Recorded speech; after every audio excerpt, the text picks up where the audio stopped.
Педагогтерди аттестаттоодон өткүзүү кагыйдалары менен шарттарды бекитүү тууралуу Казакстан Республикасынын Билим жана Гылым министрлигинин 2016 жылгы 27-канаттардагы 83 буйругу менен өзгөрүш энгизүү тууралуу Казакстан Республикасынын окуу агартуу министринин 2025 жылгы 25 акпандагы 37 буйругуна сайкес педагог зерттөөчү биликти санатында өтөтүн ырастайтын педагогдор авторлук бағдарламасын 3 ауданга таратуу кажет. Осы боюнча Алматы қаласы Жетісу ауданы 148 мектеп гимназияның 5 математика, 1 қазақ тілі және әдебиет пәнінің мұғалімі, 1 география пәнінің мұғалімі және 1 орыс тілі әдебиет пәнінің мұғалімі өз авторлық бағдарламаларын таныстыруды бастайды. Менің аты жөнім Пулат Исмат Асанақұлович. Жетісу ауданы 148 мектеп гимназияда математика мұғалімі болып істеймін. Авторлық бағдарламаның тақырыбы қысқаша көбейту формулалары. Бұл вариативті курс 7 сынып оқушыларына арналған болады. Фамилиясы кім? Бағдарламаның мақсаты қысқаша көбейту формулалары білім алушылар терең меңгерту, оқуш іс әрекеттерін, зерттеуші жағдайларын сын тұрғыдан ойлауын қалыптастыру арқылы оқушылардың логикалық ой өрісі мен функционалдық сауаттылығын дамыту. Бағдарламаның осы мақсаттан шығатын міндеттері төмендегідей.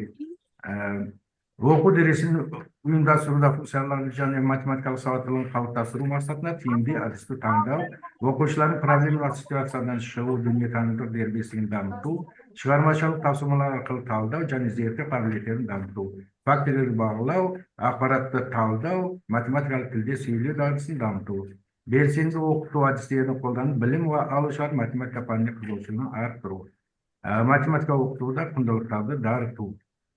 Бағдарламаның өзектілігі қысқаша көбейту формуланы тереңдетіп оқыту мақсатта тарихи шолулар жасау арқылы іс жүзінде қалай қолданылатын практикалық тапсырмалар арқылы түсіндіру, оқушылардың танымдық белсенділігін дамыту және шығармашылық жұмыста өзінің қабілетін іске асыруға дайындығын қалыптастыру. Енді ары қарай бағдарлама басқа бөлімдері кестеде көрсетіліп отыр. Осы кесте бойынша барлық ереже бойынша барлық пункттері жазылған. Оқушылар курста үйреніп білуге тиісті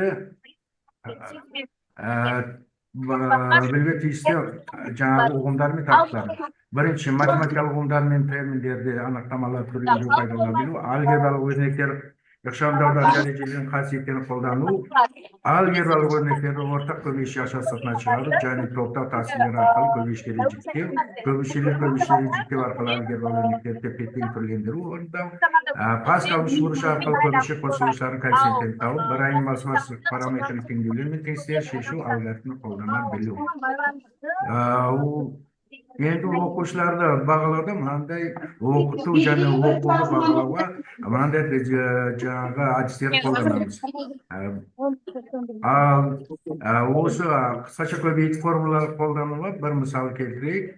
Мысалға берілген өрнекті ықшамдаңыз дейді. Мына екі өрнектің квадраттарының айырмасы арқылы немесе екі өрнектің айырмасының квадраты жеке ашып отырып, ары қарай жаңағы жауабын аламыз. Яғни жауабы 8х квадрат минус 24х плюс 16. Ал енді осыны нөлге теңестірсек теңдеу болады. Оның түбірлері сәйкесінше x1 1-ге, x2 2-ге. Енді қорыта айтқанда қысқаша көбейту формулалары элементар математикада маңызды орын алады. Жаңағы барлық бөлімдерде ол қолданылады. Мысалға өрнектерді ықшамдау, түрлендіру, теңдеулер мен теңестер және олардың жүйелерін шешу жағы қолданылады осы қысқаша көбейту формулалары. Сондықтан бұл қысқаша көбейту формуланы балалар терең меңгеріп алғаны өте орынды деп ойлаймын. Назарларыңызға рахмет.